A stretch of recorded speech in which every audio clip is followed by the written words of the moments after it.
ইসলামটা পেয়েছেন বলেই আপনি এই জামা কাপড় পরে বাইরে বেরিয়েছেন। ঘরের ভিতরে যখন থাকবেন অন্তত হাঁটুর নিচে আর কোমর পর্যন্ত ঢাকাই থাকবে আপনার। খালি গায়ে আপনি খুব একটা থাকবেন না। টয়লেটে যাবেন তো ঢেকে ঢুকে যাবেন।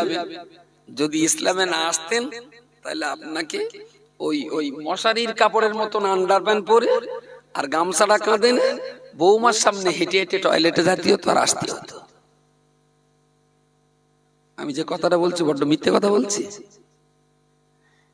ইস, জীবনে আমার একদিন চোখ পড়েছে, কোন একটা জায়গায় গিয়েছি, খুব প্রয়োজনের তাকে দেখিয়েছি, যে দেখি একদম পাতলা ফিরফিরে একটা আন্ডারপ্যান্ট আর কাঁধে একটা গামছা, ঘরের তেলে বলছে মাঝে সাহেব এসছেন? বলে হ্যাঁ স্যার। বলছে বসুন, আমি একটু টয়লেটে ঘুরে আসি। বউ বাচ্চা বৌমা সবার সামনে ওই আন্ডারপ্যান্ট পরে যাচ্ছে। তা সেই আন্ডারপ্যান্ট তার মানে জান্নাতীদের যেরকম হাড় গোস্ত মাংস ভেদ করে হাড়ের মজা পর্যন্ত দেখা যায়, এই আন্ডারপ্যান্টটা হলো সেই বরকতের আন্ডারপ্যান্ট। শুধু ইসলামের ঘরে জন্ম নিয়েছেন বলে আদবটা আছে। যদি অন্য জায়গায় জন্ম নিতেন তাহলে আপনাকেও কিন্তু বৌমার সামনে আন্ডারপ্যান্ট পরেই যেতে হতো টয়লেটে। এটা কি আপনার জন্য কম বড় পাওয়া না? ইসলামটা একবার বুঝুন আর পাঁচটা চরিত্রের সঙ্গে ইসলামের তুলনা করে দেখবেন ইসলাম কত ভালো জিনিস, কত দামি, কত মূল্যবান, কত আদর্শের, কত মানবতার, কত সভ্যতার ধর্ম ইসলাম।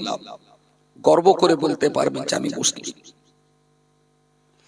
সেই জন্য ইসলামের যত মেনে চলবেন দুনিয়াতে তত শান্তিতে থাকবেন, আর পরকালে যেটা জান্নাত আল্লাহ দেবে ওটা ধরে নেন বাড়তি পাওয়া না, ওটা বাড়তি পাওয়া না।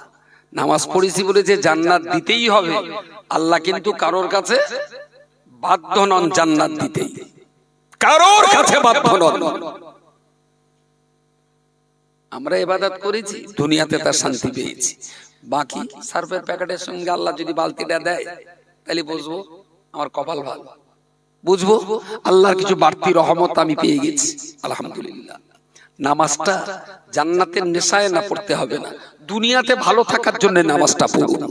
সুদটা খাবো না, এই দুনিয়াতে ভালো থাকার জন্যই সুদটা ত্যাগ করুন।